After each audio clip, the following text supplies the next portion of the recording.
महाराज की भक्ति का भेद न्यारा है, वो हर किसी को नहीं मिलता है।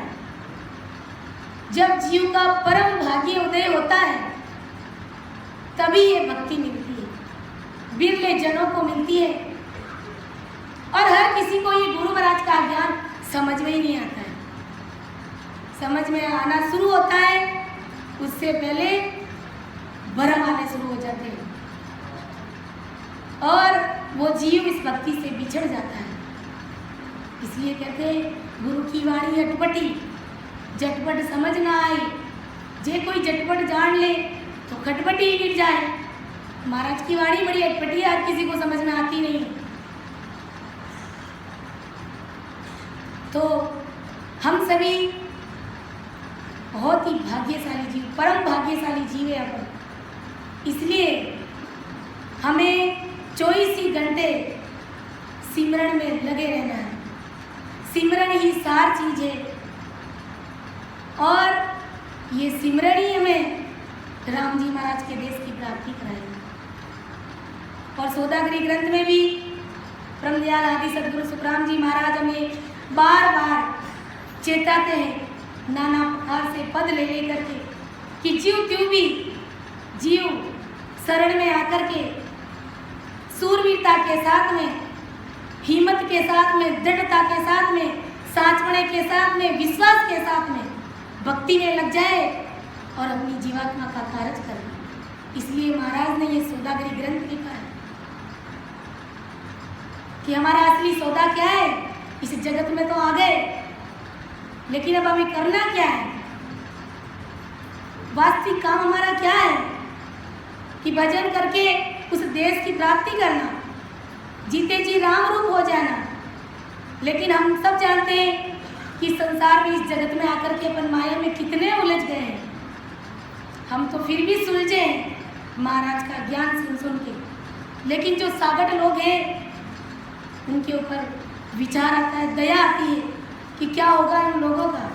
गुरु महाराज ने ऐसे ही नहीं कहा है, मोको दया तुम्हारी आवे, सुन ली जो नर नारी, सत्य स्वरूप की भक्ति बिना रे, फंदे पड़ेगा सिर भारी।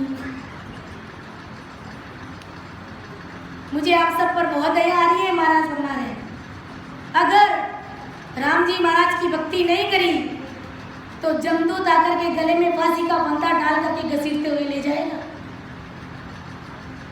और हमारे पास में सरना है और फिर अगर चेत करके होशियारी और समझदारी के साथ में अगर भजन नहीं किया तो ये काल हमें भी नहीं छोड़ेगा। इसलिए गुरु महाराज सौदागरी ग्रंथ में हमें क्या समझा रहे हैं कि माते पिता सुत नार सने,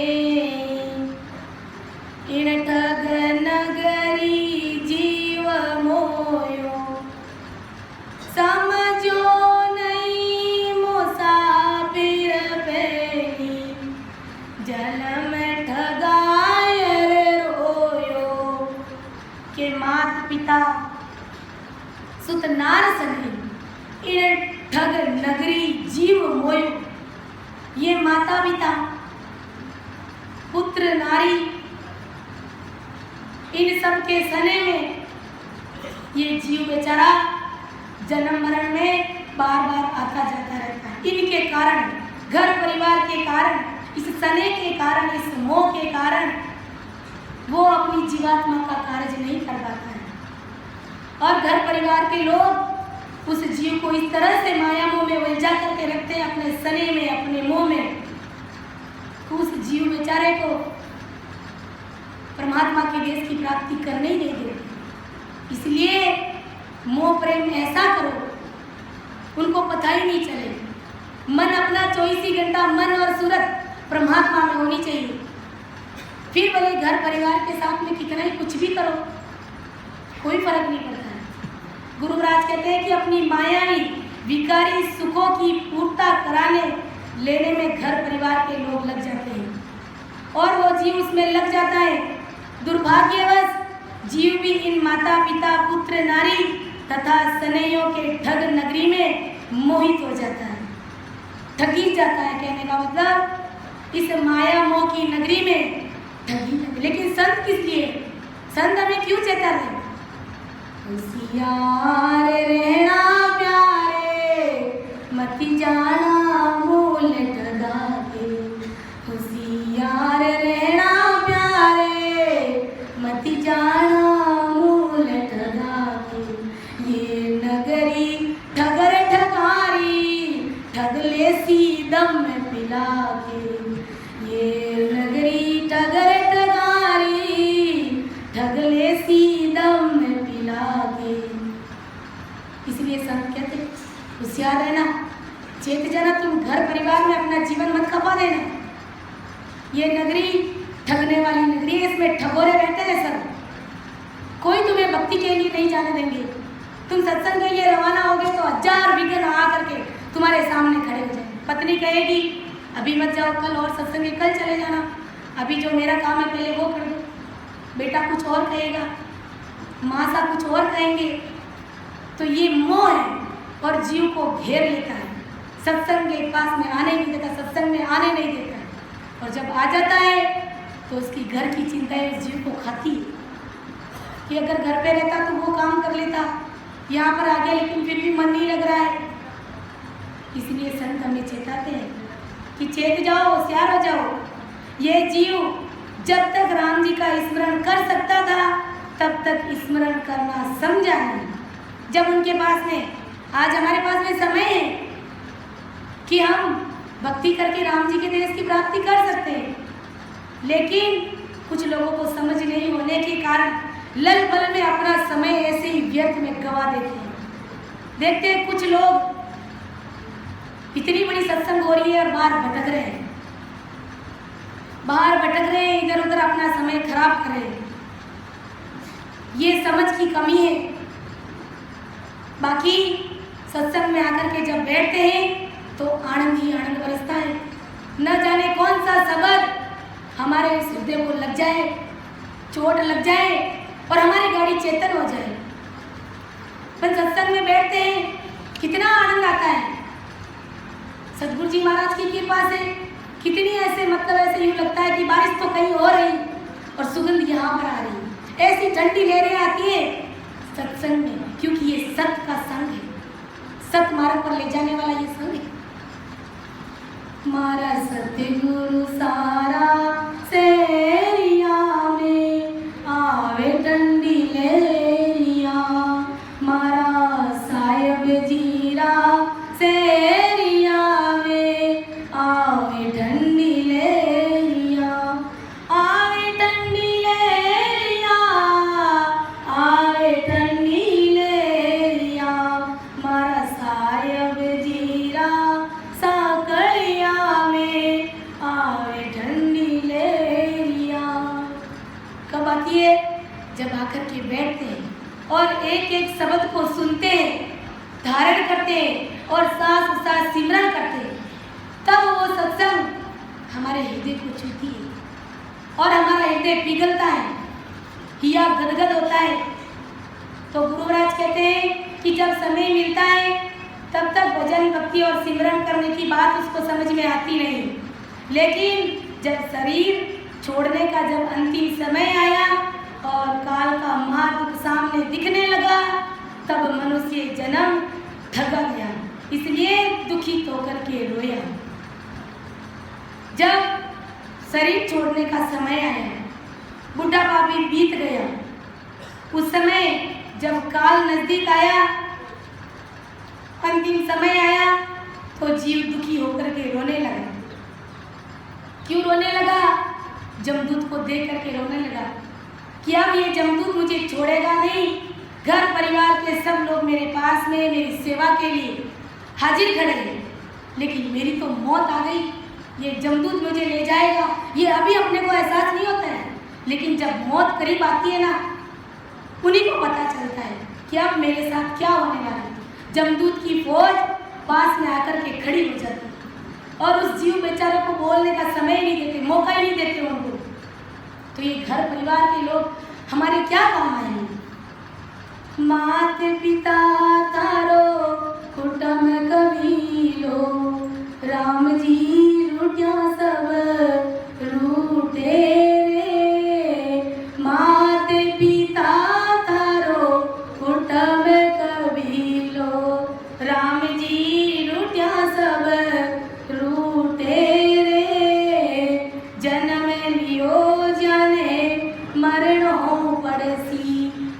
पतड़ी नगाड़ा फूटे रे, लाखे उपाय करो कोई कितना, बिना भजन नहीं छूटे रे, लाखे उपाय करो कोई कितना, बिना भजन नहीं छूटे रे, जन्म लियो जाने मरणो पड़सी।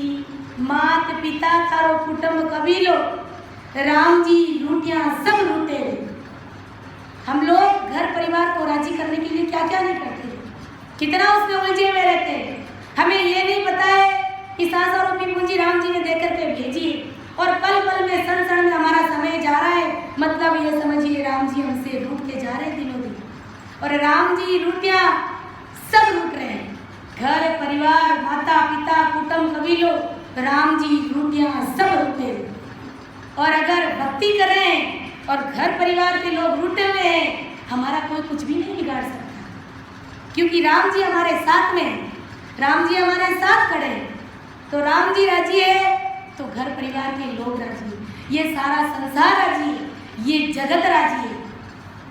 संतों ने ऐसे ही नहीं कहा है, चाहे जगत रूट जाओ सारा रे, मारा सतगुरु रूठ्या नहीं सरे रे, मारा सायब रूठ्या नहीं सरे, चाहे जगत रूटे जाओ सारा रे, राजा रूठे तो नगरी ले, राजा रूठे तो नगरी ले, सोबेरी जाए सिर पर खेले, सोबेरी जाए सिर पर खेले, लाखों में मती डरो रे अकेले, लाखों में मती डरो रे अकेले, तारे मन में मत घबराना रे, थारे मन में मत घबराना रे, थारे सिरे पर सिर जने हारा रे, थारे सिर पर सिर जने हारा रे, चाहे जगत रूटे जाओ सारा रे, मारा सायब रूठ्या नहीं सरे रे, मारा सायब रूठ्या नहीं सरे, चाहे जगत रूट जाओ सारा रे। ऐसी भक्ति में दृढ़ता चाहिए। संसार भले ही रूठ रहा है तो रूठने दीजिए, और संसार के लोग तो रूठते हैं, सत्संग में रवाने होते हैं तो सब रूठते हैं, एक बार तो सबका ही मूड हो जाता है, लेकिन सायब नहीं रूठने चाहिए। अर्थात भजन भक्ति और सिमरन में ढिलाई नहीं होनी चाहिए। इसमें अगर ढिलाई नहीं होगी और सायब राजी रहेंगे, जब सायब राजी रहेंगे तो जगत के लोगों को मनाने की आवश्यकता है ही नहीं, ये तो कुदरती राजी हो जाएगा। इसलिए इनके माया मोह में उलझ करके, इनसे सने करके, इनसे प्रेम करके हमें अपना जीवन खराब नहीं करना है, क्योंकि हम संसार में अकेले आए, हमें अकेले ही जाना है, अकेले ही उस साहिब को जवाब देना पड़ेगा। फिर हमारा क्या होगा? गुरु महाराज कहते ना, तेरी फजीती होगी, तुम्हारी हार होगी। तो हमें हार करवानी नहीं, हमें इस काल से, इस जमदूत से जीत करके परमात्मा के देश में मिल जाना है। इस जमदूत को मौका ही नहीं देना है, उससे पहले कि अपना काम कर लेना है। गुरु महाराज क्या कहते हैं कि मात पिता सुत नारसने, इन ठग नगरी जीव मोयो, समझो नहीं मुसाफिर बेली, जन्म ठगायर रोयो। मैं मेरी में अवध गमाई, जल में बदी तो भाता, शिवरण सोदा कदयन कीना, ओ हीर मुसायो भाता। कि मैं मेरी में अवध गमाई, मैं मेरी में अहंकार में, कुटुंब परिवार धन दौलत में सारी उम्र गंवा दी, अवध गंवा दी, जन्म बदी तो बात। ये जन्म हार गया। कैसे हारा? अहंकार में। मेरे पास गाड़ी है, मेरे पास बंगले हैं, मेरे बेटा है, मेरे पोता है, मेरे वो है, मेरे ये है, और संसार में इधर उधर की व्यर्थ की बातें करके, पंचायतें करके, से संत जनों की निंदा करके मनुष्य शरीर हार जाता है और फिर नरकुंड में पड़ता है या फिर 84 में जाता है। तो हमें फिर भक्ति कहाँ समझ में आई? गुरु महाराज कहते हैं कि हमें तो एक छोटे से छोटे पशु पक्षी की भी निंदा नहीं करनी, उनकी भी महिमा करो, उनकी भी तारीफ करो, उनके लिए भी अच्छा सोचो। तो विचार करो, अगर अपन संत जनों की निंदा करेंगे तो अगति में जाएंगे, हमारी मुक्ति भी होने वाली नहीं है। एक दूसरे की टांग खिंचाई अपन करते हैं तो सोचना है, इसके ऊपर विचार करना है। गुरु महाराज ने इससे हटकर के बात कही है कि गुरु महाराज का शरण ले लिया है तो किस प्रकार सरेंडर होकर के मेरी भक्ति करनी है। सब सो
तने मने धन सुकरा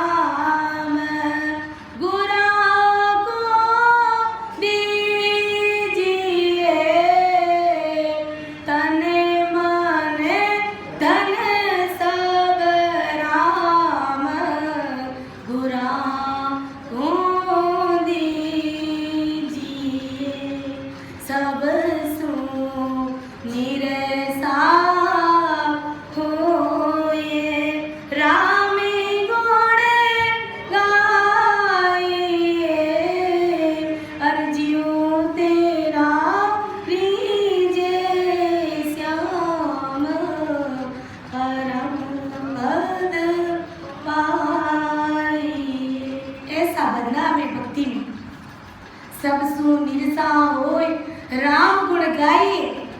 भक्ति करनी है तो सबसे छोटा बन जाइए, गरीबी डाकिए, दास भाव रख करके सबसे छोटा बन करके भक्ति करेंगे, तब ससुर साहेब राम जी महाराज को और ऐसे नैन जी संतों को हमारा लाड है, वो हमारे से